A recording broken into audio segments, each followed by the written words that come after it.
Bitcoin literally went down 6.5% during today's Asian session. The market was bleeding heavy, and every single altcoin was and also is in red right now. I want to talk about these reasons in detail, why the dump happened, and what should we do right now. What are the limit orders? What trades are we taking? Which trades are we in? Because I've been updating everyone on Twitter and Discord as well. Guys, all you need to do is spend 10 minutes here, press the like button if you actually enjoy the content, give me feedback, ask questions so that we can talk to each other and make sure that we are on the right side of the market. Now, without wasting any time, let's go.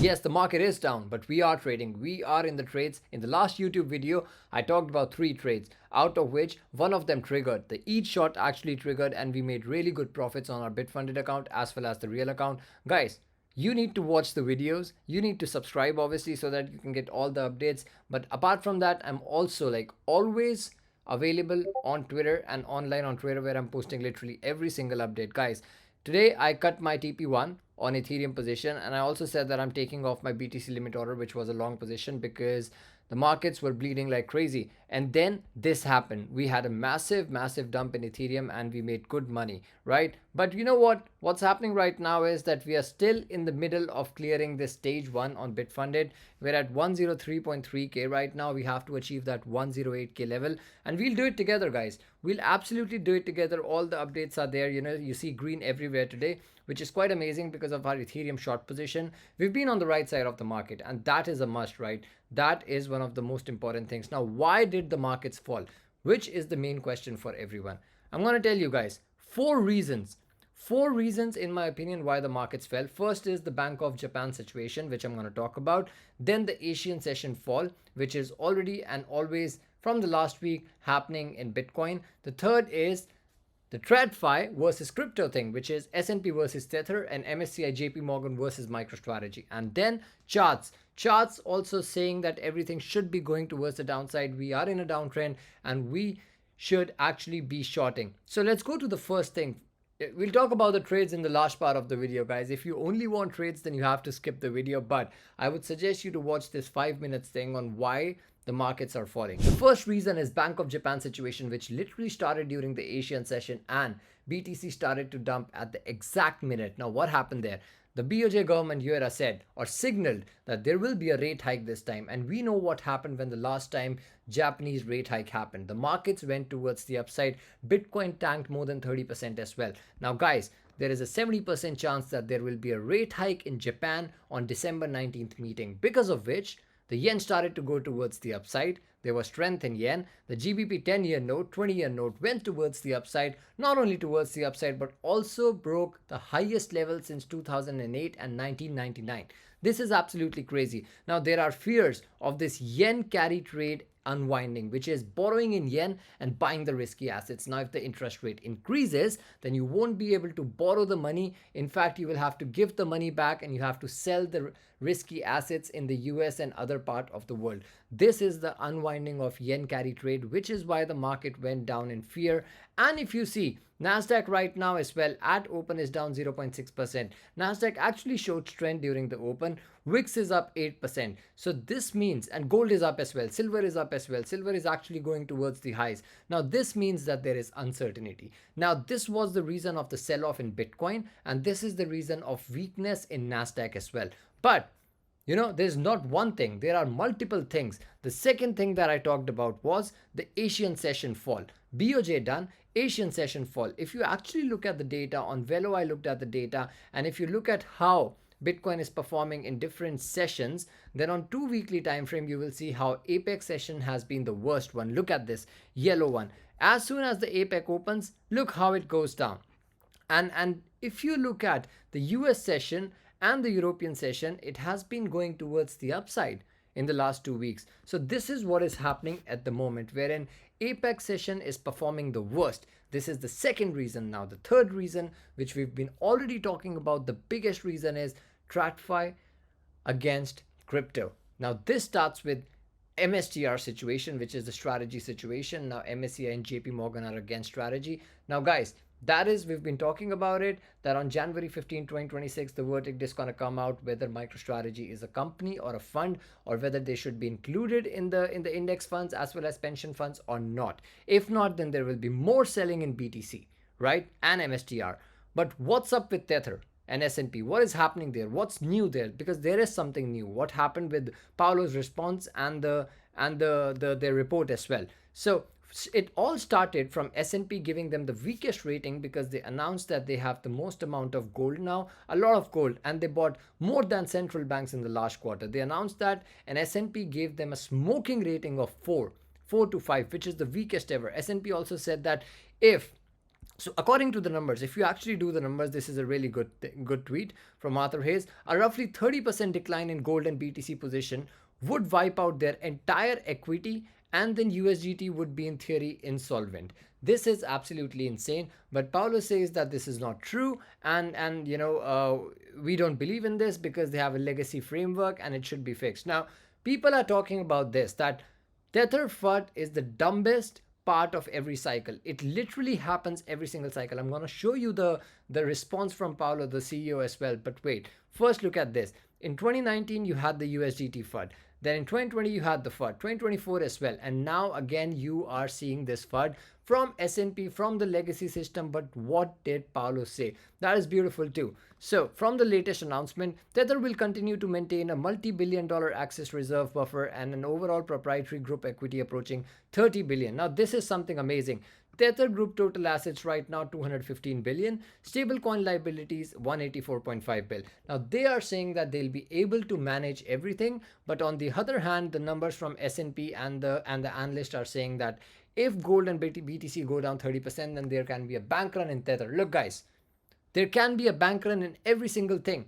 There can be a bank run in JP Morgan, Goldman Sachs, but that situation only arises when something fails like tremendously. There is a very low probability of a bank run happening in Tether right now. So not very interested in it. I believe that, this news is going to go away soon. So now we are done with BOJ situation, Asian fall, and now we are in the US session already, and markets are literally consolidating on lower time frame. The FUD in TradFi versus crypto. What about the charts? Now, what about the charts, guys? Charts are very, very important. Firstly, like for the people who are talking about this QT ending, it's not a turn on, turn off switch, guys. It takes time. QT ending does not mean QE incoming, okay? So QE is bullish. QT ending is okay. I mean, it's a news and you already know it and it's ending. It's perfect. EMH, efficient market hypothesis.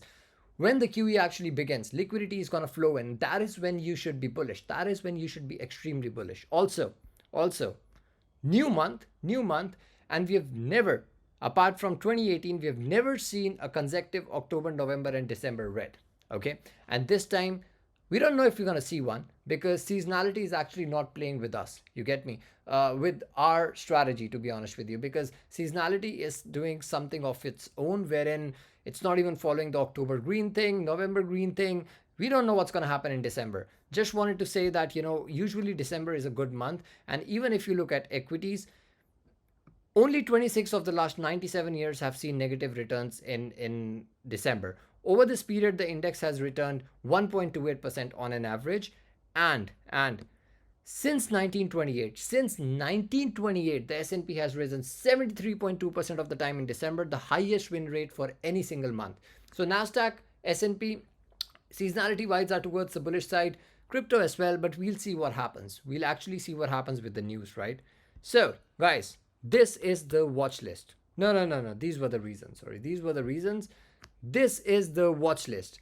I've got my watch list ready. I'm in the each short position right now. I'm going to talk about more trades. So let's talk about the trades. Hyperliquid is the first one. Look, I'm just trying this long. It's a very, very risky one. It's at a support right now. I believe it can form a double bottom kind of structure if the market holds. If not, then it can move towards the downside. Then it becomes a short position here. Look, either it goes towards the upside from here and tap this resistance, which is going to be the final TP, or it comes down and becomes a short position, and that is going to be crazy. Look, Hyperliquid unlocks are happening, right? Unlocks happen, assistant fund buying, they're making money, everything is perfect in the business. Team restaked as well, which means that team believes in the long-term vision, shouldn't be worried about it. And I'm gonna actually be very transparent, open. Look, I gave this limit order at $29.5 and with a stop loss of 4.6%. Now, if you want to join Discord, the link is in the description, guys. The link is in the description if you want to join. But I would say, do make sure that you have your bit funded ready, because we're gonna actually go towards the upside on this thing. We are actually gonna pass this with not with flying colors, because you just need to get to 108k. But yeah, we're gonna do it. We're absolutely gonna do it. Hyperliquid, guys, another thing. If you look at it, it's actually undervalued. Not only because of the unlocks, which I believe are bullish, but also supply weighted PE ratio. With the revenue as well and the buybacks as well. If you look at supply weighted PE ratio, the PE ratio right now is sitting at the bottom. The revenue is going towards the upside, and it's gonna come. Both are gonna converge again, right, as it happens. So right now there is a lot of divergence here, and it's gonna come up. So PE ratio is gonna go up, which means the price is gonna go up as well. That is hyperliquid, guys. Very easy. All right. Next is Athena, which I really want to say, guys, do not be looking at Athena at the moment. I believe Athena's TVL is going down. There are a lot of tough things happening in the Athena ecosystem and the whole protocol. I don't want people to be buying this or trying to catch this falling knife. Try to catch the falling knife in the tokens which are actually in the narrative, or people actually like them fundamentally, but not in the tokens which are currently, sending bad news. For example, Athena is so cooked that they yield 5%, that they're yielding 5% right now, but they are still advertising the yield from early 2024 on the landing page, which is like selling the dream, which is like something which is not good. It's not good. They're actually marketing something which is not true, right? Tough times for Athena, obviously. TVL is dropping, yield dropping to 5.1%, which is near to the lowest levels. Terminal project is gone. Convert change is gone. So chain is gone. So these are some bad things happening. I would say that, we should be not taking long trades here. What about the short position? It's gone down a lot. It's actually gone down a lot. But if it actually does something like this, then you can take a short position over here at the retest of the new resistance, because this is the all-time lows. And then you can target obviously until 0.19. But I'm not in the trade. I don't want to take the trade. Now, the next one I want to talk about is pump fund. I think it's coming down to the support 0.002265. 0.002265 is my level for pump fund. I'm going to buy on spot as well as leverage. Now, one bad thing that happened was that the poly market for the first time ever took over pump fund in terms of volume. Absolutely crazy. This is absolutely crazy. Shows how many people are there in trenches. Literally no one is in trenches right now. No one wants to be in trenches. People are actually losing a lot of money in trenches, which is why they got out. But still, pump fund is making money. Doing the buybacks is actually looking good. Pump fund actually took over Hyperliquid in 24-hour revenue, and because Hyperliquid's daily revenue fell in the last 2 months. So that is a good thing. They're actually doing. But still, like, trenches are bad. If the trenches come back, then pump fund is going to fly, which is why I'm going to buy it at 0.002265, which is the all-time lows as well. Pump fund purchased another 1 mil of pump today. So these are buybacks happening. They're making money. They're doing the buybacks. Everything is in the right place. Just that people are not there in the trenches. People will come back one day, if they come back. Now, guys, enough said. Enough talked about the reasons on why the markets are falling. Talked about the charts as well. Hyperliquid, Athena, pump fund, Ethereum, BTC as well. All of it. Talked about the trades, the possible trades.